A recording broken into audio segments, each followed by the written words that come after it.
Guachines, guachinas, chamos, chamas, parceros, parceras, muchísimas gracias por estar ahí del otro lado. A ver, la situación es la siguiente, amigos. Este es el video 2 del especial Cancerbero a 8 años de su partida. Para los que no sepan y estén viendo en YouTube este video por primera vez, quiero que sepan que estoy en vivo en este momento en la plataforma morada y estamos eligiendo entre todos cómo va siguiendo este homenaje. Voy a estar muchas horas al aire y vamos a ir rotando con el contenido. Ahora lo que voy a ver, bueno, ustedes ya lo saben, gente de YouTube, porque está en la miniatura y está en el título, pero a la gente de Twitch le cuento: abogado analiza caso Cancerbero, que lo hizo mi compatriota y compañero Lean Richo, argentino, que lo conocí hace un tiempo en unos eventos y la verdad que me di cuenta que es un pibe con un corazón de oro. Aparte es abogado, sabe mucho de leyes y es muy profesional al encarar su contenido. Así que, amigos, vamos a reaccionar a ver qué es lo que tiene Lean para contar y qué es lo que estuvo investigando.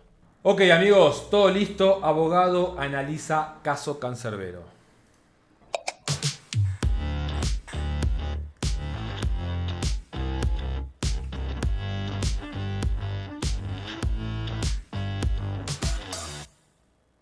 Muy buena gente de YouTube, ¿cómo están? Espero que anden realmente bien. Acá estamos, un nuevo video de abogado analiza asesinatos de famosos o cuestiones que sean de dudosa procedencia o de dudoso acontecimiento. La realidad es que el caso Cancerbero es un caso que siempre generó dudas desde el año 2015, cuando él falleció. Desde el primer momento generó dudas porque hay cosas que no encuadran en el caso de él, hay cosas que no tienen ningún tipo de sentido y eso es lo que vamos a analizar en este caso. Como ustedes saben, Abogado Analiza Asesinos Seriales también se mezcló con esta nueva sección o mini sección dentro de Abogado Analiza, mejor dicho, que es analizando sucesos conocidos, pueden ser cantantes, actores o personas de relevancia en el medio, que nos hagan a nosotros entrar en dudas, en especulaciones, en sospechas, y es por eso que decidí hacer el caso Cancerbero, un caso que tenía muchas ganas de hacer y ustedes también tenían muchas ganas de escucharlo conmigo. Primero que nada, como hacemos siempre, vamos a empezar con la historia de Cancerbero, un mini documental para que nos orientemos si no lo conoces, lo cual es raro porque es una persona muy influyente en Latinoamérica en su momento, en el rap y demás, que es algo súper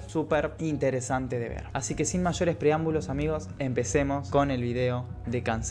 Perfecto. Cancerbero nació el 11 de marzo de 1988 y falleció el 20 de enero de 2015. Rapero, cantante, compositor y activista. Nació en Caracas, Maracay, Venezuela. Fue bautizado como Tyrone José González Orama. Sus padres son José Rafael González Ollarves y Leticia Orama. Cuando Cancerbero tenía 4 años, sus padres se mudaron a Palo Negro, estado de Aragua. De su padre aprendió el gusto por la música rock, juntos escuchaban bandas como The Beatles, The Who, Jimi Hendrix, Black Sabbath, The Ramones, Led Zeppelin, Pink Floyd, The Rolling Stones y Queen, entre otros. Para el año 97 tuvo que afrontar la muerte de su madre y quedó bajo el cuidado de su padre. Recordemos o tengamos muy en cuenta que el fallecimiento de personas tan allegadas a un chico en desarrollo, en formación, es sumamente trágico, es sumamente nocivo para su formación mental, psíquica, porque lo impacta de una forma muy grande. Es una llaga, un dolor que nunca se termina de cerrar. Claro, ustedes, esto que dice Lean es verdad y me sumo porque imagínense que quizás uno de adulto, o sea, lo natural de la vida es que uno de adulto pierda a nuestros padres, ¿no? Digamos, porque es la naturaleza, es la vida misma.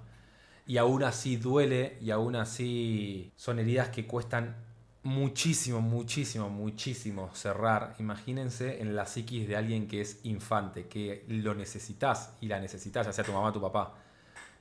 No sé, es un dolor indescriptible. Que lo impacta de una forma muy grande. Es una llaga, un dolor que nunca se termina de cerrar del todo y que justamente puede marcar para toda la vida a un chico. Desde temprana edad sintió un gusto por la música, especialmente por la música rap. Como seguidor de la mitología griega y especialmente de Cerbero, el perro de Hades, decidió adoptar el nombre artístico de Cancerbero. Es una realidad que la mitología griega es algo que a Cancerbero le gustaba muchísimo. Y justamente como les acabo de mencionar, Cancerbero tomó el nombre de Cerbero, o Cerberus, como muchas veces también lo mencionan, que es el perro de Hades, ese perro que estaba justamente en el inframundo esperando o vigilando la entrada, el acceso a dicho inframundo. Su carrera musical empezó a una temprana edad donde se ingresó por el rap y cuando tenía 11 años comenzó a realizar puestas en escena de rap bajo el nombre artístico de Cancerbero, una jerga del latinismo perro cerbero que en latín sería Canis Cerberus, que significa guardián, alusión a Cerbero de la mitología griega. Desde joven mostró interés por la música, principalmente influenciado por el reggae y reggaetón, pero tras el asesinato de su medio hermano sus referencias musicales cambiaron a géneros más críticos como el hip hop y el hard rock, apreciable en canciones como Es Épico. Realmente no solo lo marcó la muerte de su madre, sino que también lo marcó la muerte de su hermano por el hecho de que justamente fue asesinado. Y ahí como que ya podemos ver en la música, que es una expresión de la persona, ustedes saben que es como si fuera un lenguaje más, una forma de desquitarse, de expresarse, de comunicar algo, empezó a cambiar rotundamente. Fíjense que cambiamos de esa orientación del reggae, el reggaetón, a justamente hip hop más crítico, hard rock, y ahí te das cuenta cómo el suceso del hermano fue algo que realmente lo terminó de marcar. No solamente la muerte de su madre, sino que la muerte de su hermano en particular lo marcó, y lo marcó profundamente. En 2010 lanzó su álbum de estudio debut como solista, Vida, grabado y editado en Caracas junto a su productora Capú. En 2012, por el otro lado, publicó su segundo álbum, titulado Muerte, y la segunda parte que completa el disco doble Vida, Muerte. El álbum cuenta con 14 temas, los cuales habla acerca de la muerte, la violencia, crimen, el desamor. Es considerado uno de los álbumes más importantes en la historia del género rap en español. Realmente, no sé, a mí me encanta la contraposición entre vida y muerte entre ambos álbumes. Realmente que yo escuchaba y escucho Canserbero desde cuando era bastante más chico, pero nunca me puse a pensar en sí las letras. Cuando sos chico escuchás quizás y lo entendés de una forma muy superficial, pero en este caso en particular, cuando empecé a analizar este caso, el tema de es épico, es muy bueno y está buenísimo como él te va contando determinados sucesos o determinadas historias en sus canciones. Lo que tiene que ver con Es épico es bastante interesante analizar porque muchos dicen que analiza o expresa o cuenta su propia muerte. En algunas partes, cuando expresa que se cae de un precipicio, está cayendo al inframundo, muchos dicen que en realidad está cayendo de aquel edificio en el cual apareció muerto ese 20 de enero. La realidad es que yo pienso que no, porque justamente él está contando cómo pelea con el diablo, con el Satanás, pero sí es interesante y como loco, como mucha casualidad. También que justo menciona un Carlos, pero él siempre menciona un Carlos en sus canciones. También en otra canción que no recuerdo el nombre, que justamente él cuenta también una historia en la cual sale un padre que va a un prostíbulo, la madre, o sea la esposa lo Mundo de sigue, piedra. y el hijo. Y justamente Carlos se llamaba también ese muchacho que iba al prostíbulo. Entonces es como que parece como que no es un Carlos en particular. Qué loco, es verdad. Es increíble porque decir qué casualidad, yo cada día que pasa creo menos en las casualidades, pero cómo Can a lo largo de su vida está atravesado con el nombre Carlos. No sé qué significará, pero no solo en la composición de sus letras, sino en su vida personal. Siempre hubo un Carlos. Terrible. Sino como es un nombre que él hace referencia. Pero bueno, en el video de ese épico habla, en la canción de ese épico habla de que es el que mató al hermano. Fallecimiento. El 20 de enero de 2015, Canserbero fue encontrado muerto frente al departamento en el que vivía. Se supone que el artista se lanzó desde el 10º piso del edificio Camino Real de la urbanización Andrés Bello, en Maracay. En un principio, algunos de sus allegados sostuvieron que el artista se encontraba residenciado en el apartamento de Carlos Molnar, un amigo y compañero de trabajo, ya que estaba sufriendo de esquizofrenia. Molnar fue asesinado ese mismo día por apuñalamiento. Por otro lado, el defensor del pueblo de Venezuela, Derek William Saab, en marzo del mismo año, decidió reabrir el caso, ya que hay otros detalles adicionales que enrarecen algunas hipótesis de los testigos. La primera hipótesis se basa en que la ventana de la cocina era de romanillas, o sea persianas, y todos los vidrios fueron previamente extraídos, lo que causa intriga, dado el presunto estado psicótico en el que se encontraba Canserbero al momento de lanzarse. Justamente acá el defensor plantea que haber quitado las romanillas, las ventanas, ¿sí? Que eran como unos vidrios así en diagonal, muestra método, no desesperación de una persona esquizofrénica o que tiene problemas psicológicos que le agarra un brote y se quiere tirar. Entonces, ¿qué? ¿Sacó una por una y después las volvieron a poner? No tiene sentido. ¿Cómo fue esa caída? Si justamente a la hora de tirarse, si fuera por desesperación, por un brote psicológico, te tirás y tenés incrustados los vidrios o demás, claro, pero te tirás. Y ahí casualmente no estaban rotas las ventanas y entonces nos hace pensar, ¿qué pasó? ¿Lo tiraron y las volvieron a poner o no se tiró por esa ventana? El defensor también admitió que las hermanas de Canserbero sostienen que la esposa del bajista, Carlos Molnar, y principal testigo de los hechos, Natalia Améstica, se fue de Venezuela días después de los hechos. ¿Y esto es realmente raro? Es realmente raro. Esto, y yo no sé cómo la justicia lo permitió, porque es la única testigo clave, en teoría, ¿no? Y dejás que se vaya. No, esto me llena de rabia, les juro. Güey. Raro, porque ¿por qué irse? ¿Tenés algo que esconder? ¿Estabas muy traumada que te tuviste que ir del país un tiempo a Chile? No hay mucho sentido. Canserbero venía a realizar una gira por Chile y Argentina junto con Natalia y Carlos Molnar, quien iba a ser de productor de su nuevo disco. El último detalle facilitado por las hermanas al defensor es que en dicha gira el rapero había logrado recaudar $6.000 gracias a las presentaciones. El dinero que guardó en el apartamento de Molnar hasta el momento en que ocurrieron los hechos nunca apareció. Justamente acá también es otro dato a analizar, que no aparecieron esos $6.000. O sea, no estaban. Entonces, ¿qué pasa con eso? Se querían robarle esa plata, la esposa quería matarlos a ambos y irse también con el dinero, contrató a gente que los mate y se fue. ¿Qué pasó con esa plata? ¿Dónde está esa plata? ¿Siempre desaparecen las cosas de valor? ¿Por qué? ¿Fue un asesinato por recompensa, por interés, por codicia? Las dudas siguen presentes. Sí, no, aparte es que entre más veo este tipo de videos, menos me cierra la versión oficial, porque tenés a la única testigo que permitís que se vaya a los pocos días a otro país y ponerle que la escena es real. Digamos, encontrás a tu marido acuchillado, a la otra persona que se acaba de quitar la vida y te vas a guardar el dinero porque obviamente que desapareció. Lo están diciendo acá. ¿En dónde está ese dinero? ¿Por qué no se buscó? Digamos, si estás súper traumatizado, lo último que vas a pensar es en quedarte con el dinero o desaparecerlo, ¿no? Más tarde sus familiares desmintieron dichas conjeturas aludiendo que el artista no tenía ninguna enfermedad mental al morir. La esposa de Molnar, Natalia Méstica, al brindar sus declaraciones, relató que Cancerbero ingresó a su habitación y le propinó varias puñaladas a su esposo, acabando con su vida, y tras esto decidió suicidarse. Esto tampoco tiene mucho sentido, porque la realidad es que si eran grandes amigos de toda la vida, ¿por qué entrar de la nada al cuarto y matarlo? Claro. Por el supuesto brote psicótico, por la esquizofrenia que no tenía, que no figuraba en los informes clínicos. Y que aparte las heridas están todas en la espalda. Es rarísimo. Y que la familia niega rotundamente, muy raro, demasiado raro, justamente. Como una teoría un poco rara, ¿no? Que entra de la nada, apuñale a Carlos y después se tire por el balcón, que justamente ese balcón o esa ventana tenía las persianas en excelente estado. Muy raro, no coincide para nada esa teoría, que justamente da Natalia, con muchas contradicciones. También existen otras versiones las cuales aseguran que Cancerbero y Natalia Méstica fueron encontrados por Carlos Molnar en pleno acto sexual. Y este último lanzó a Cancerbero por la ventana de su vivienda y posteriormente a Méstica le propinó una serie de puñaladas a Molnar. O que Cancerbero apuñaló a Molnar en defensa propia luego de haber sido descubierto y como consecuencia se lanzó por la ventana. El cuerpo de Cancerbero fue sepultado en el cementerio metropolitano de Maracay. Su epitafio reza la frase "ni más ni menos".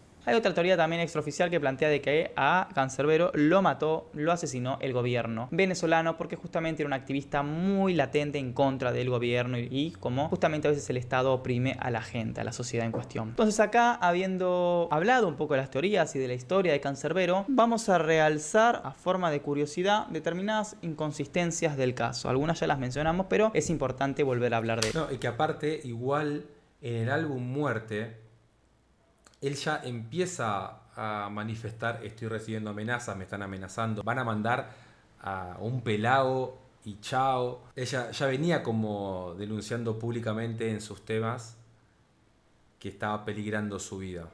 O que al menos él lo intuía, él lo olfateaba, porque y si lo estaba diciendo por algo es.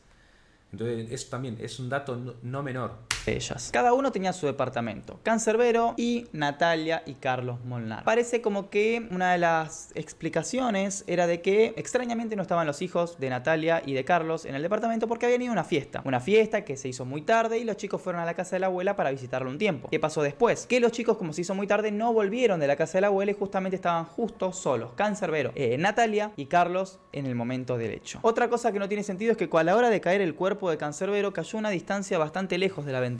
Y lo que tiene que ver con las pericias de los profesionales a la hora de analizar, justamente los médicos legistas y demás que analizan la caída de una persona que cae de 10 pisos, en este caso de un edificio, es que vos cuando caes en línea recta bajo dos excepciones. Una, que te empujen, entonces vos vas con un envión, o que vos como persona a la hora de suicidarte vayas con un impulso propio, corriendo a la ventana, saltás y te vas tirando en forma diagonal, no en forma recta. Ese impulso justamente puede ser como les digo, porque vos vas corriendo y vos sos el que te impulsas a vos mismo, o porque alguien te propicia un empujón y justamente el envión te lo genera un tercero. Que es raro, porque si lo empujaron justamente él no se suicidó. Otra inconsistencia o incongruencia es que el cadáver tenía la mandíbula rota y le faltaban dientes delanteros. No les voy a poner la foto porque es muy sensible, pero si la buscan en internet la van a encontrar muy fácilmente. Si la ven, van a ver que la mandíbula está fracturada y que justamente le faltan varios dientes. ¿Y cuál es el problema de esto? Que justamente el cuerpo cayó boca arriba, no boca abajo. Entonces, ¿cómo es que se le fractura todo y se le rompe todos los dientes y la mandíbula? ¿Puede pasar? La realidad es que puede pasar, pero eso es más normal si el cuerpo cae boca abajo. Obvio, ¿Entienden? Sí. Si cae boca arriba, justamente el impacto es de la parte de atrás.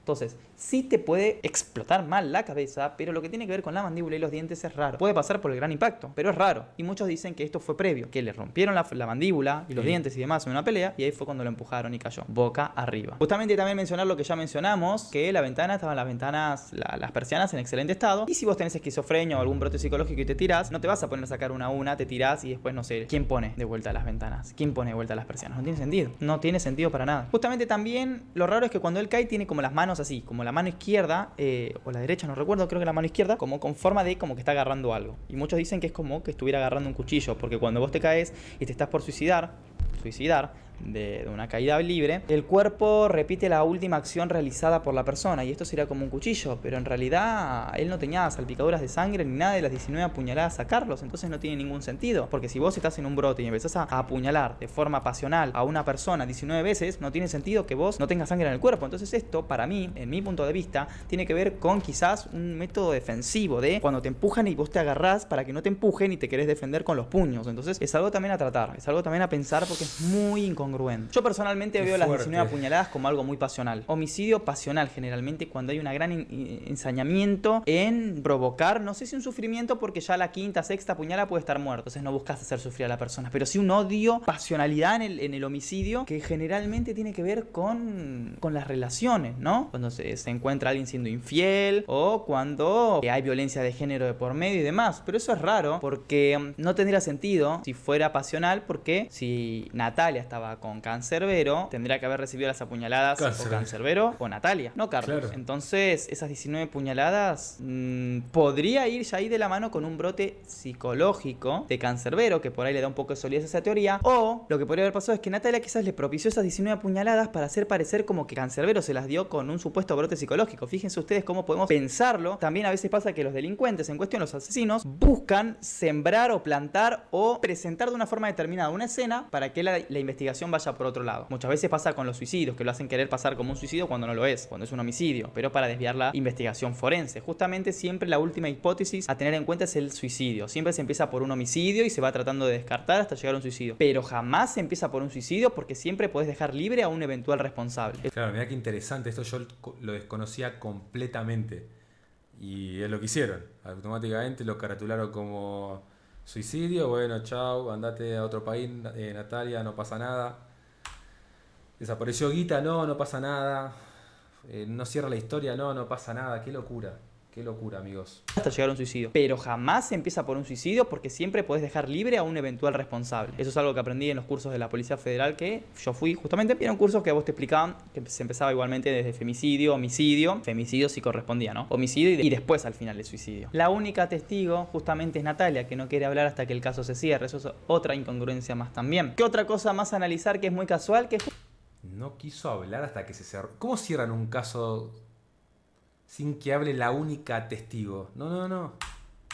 Respondía, ¿no? Homicidio y después al final el suicidio. La única testigo justamente es Natalia, que no quiere hablar hasta que el caso se cierre. Eso es otra incongruencia más también. ¿Qué otra cosa más a analizar que es muy casual? Que justamente el médico forense que analizó, hizo la autopsia de Cancerbero, era amigo de Natalia. ¿Casualidad? No me parece. Capaz ella, como ya les dije, quería matar a los dos para quedarse con el dinero. Esa es otra teoría que se plantea. Después, cuando reabrieron el caso, justamente le preguntaron acerca del dinero y ella dijo: yo no sé de qué dinero me hablan, no tengo idea, nunca hablé de ese dinero con mi esposo. Pero dale, ¿cómo no hablas de $6.000 que va a recaudar tu esposo por una gira, siendo él el que produce a Cancerbero? Tampoco tiene sentido y sus declaraciones serán incongruentes por donde las mires. Otra de las teorías, que yo también se las mencioné, tiene que ver con que justamente habla de que Carlos entró después de ir a tocar con su banda, entró, vio a Cancerbero teniendo relaciones sexuales con Natalia y ahí él fue a atacarlos. Cancerbero se defendió, lo apuñaló muchas veces en ese estado de shock y se suicidó justamente por eso. Lo raro es que Cancerbero tenía los pantalones bajos, que puede ser por dos cosas. Uno, porque justamente estaba teniendo relaciones, lo empujaron, no llegó a subirse los pantalones, o dos, porque en la caída ya los pantalones solos se le bajaron. Otra cosa a analizar por último, antes de empezar a analizar los delitos en cuestión, es que casualmente ¿quién era el dueño del departamento? El padre de Natalia. Las cámaras de seguridad, vaya sorpresa, no andaban o no tenían grabaciones. ¿Quién seguramente borró las grabaciones? El padre de Natalia. Entonces ahí vemos incongruencias que nos dan bastante bronca por el hecho de que todavía no podemos saber del todo qué pasó con Cancerbero y no sabemos si hay alguien que esté encubriendo el caso, porque las investigaciones no son tan difíciles de hacer si se hacen como se deben hacer. Pero bueno, habiendo hecho esta explicación, la verdad que también me lamenta mucho porque era un gran artista Cancerbero y que haya fallecido de forma tan pronta, tan prematura, siendo tan joven y tanto por aportar. Un gran artista y un gran y extraordinario ser humano,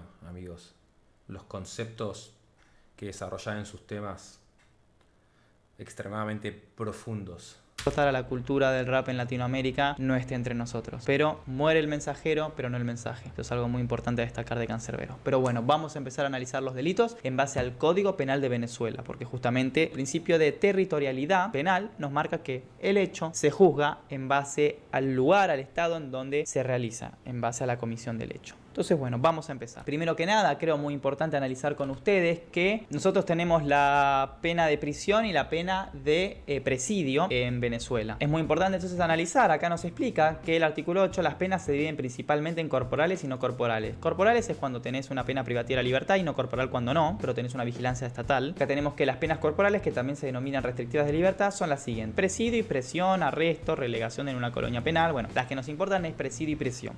Ahora vamos a ver por qué. Ahora vos te puedes estar preguntando, pero Lean, ¿cuál es la diferencia entre presidio y prisión? Bueno, básicamente presidio es que aparte de estar con una pena restrictiva de tu libertad, pues vas a tener que realizar trabajos forzosos. Y acá lo explica claramente el artículo 12, que dice que la pena de presidio se cumplirá en las penitenciarías que establezca y reglamente la ley. Dicha pena comporta los trabajos forzados dentro o fuera del respectivo establecimiento, conforme lo determine la ley, lo cual fijará también el tiempo que haya de pasar el reo en aislamiento celular. En todo caso, los trabajos serán proporcionales a las fuerzas del penado, a quien en sus enfermedades se cuidará en la enfermería del establecimiento o en locales adecuados con la debida seguridad. Acá tenemos después que el artículo 15 dice que el condenado a prisión no estará obligado a otros trabajos, sino a los de artes y oficios que puedan verificarse dentro del establecimiento, con la facultad de elegir lo que más se conformaren con sus aptitudes o anteriores ocupaciones. Como pueden ver, la prisión es leve, es más leve que el presidio en cuestión. Ahora vamos a ver el delito de homicidio, porque justamente ni vos ni yo nos creemos que él se haya suicidado. Y el delito de homicidio está en el artículo 407 del Código Penal de Venezuela y plantea básicamente que el que intencionalmente haya dado muerte a alguna persona será penado con presidio de 12 a 18 años. O sea, 12 a 18 años preso y encima con trabajos forzosos. El artículo 408 es muy interesante porque es un agravante y tenemos que en los casos que se enumeran a continuación se aplicarán las siguientes penas: 15 a 25 años de presidio a quien cometa el homicidio por medio de veneno o de incendio,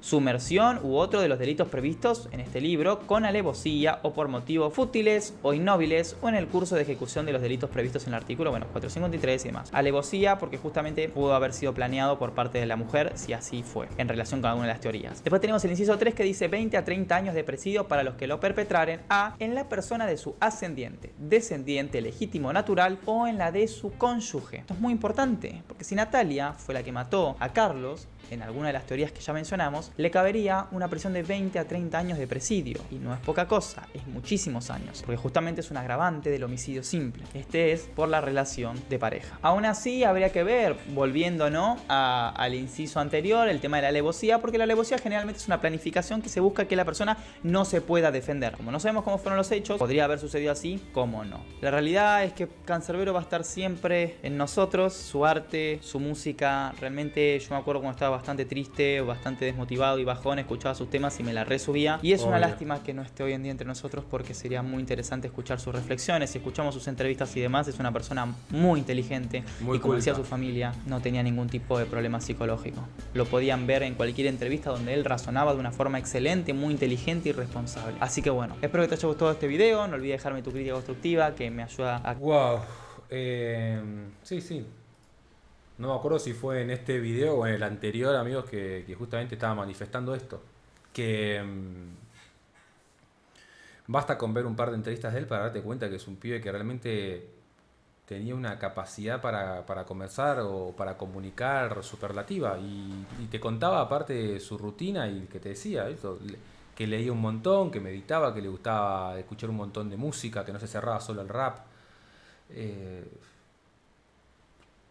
Ya con su música también te das cuenta de cómo tenía mensajes tan potentes, cómo él hablaba del propósito de vida. Qué importante que todos tengamos nuestro propósito de vida, y él ya lo venía destacando, lo venía hablando. Es una pérdida enorme, Pero bueno, desde acá, desde mi humilde lugar, con este video, con esta reacción, es invitar esto a reflexionar, como dice acá Lean, con todas estas cosas que no cierran, reflexionar y pensar.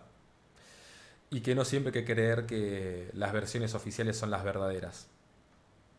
¿Por qué no? Porque los medios responden a intereses. Y que están muy lejos de decir la verdad, de tener un compromiso con la verdad. Así que bueno, amigos, hasta acá el video de la fecha. Pero vamos a continuar con más Cancerbero. Estén atentos al canal. Y acá, gente de Twitch, estén atentos porque ahora a continuación seguimos con más del Chamo.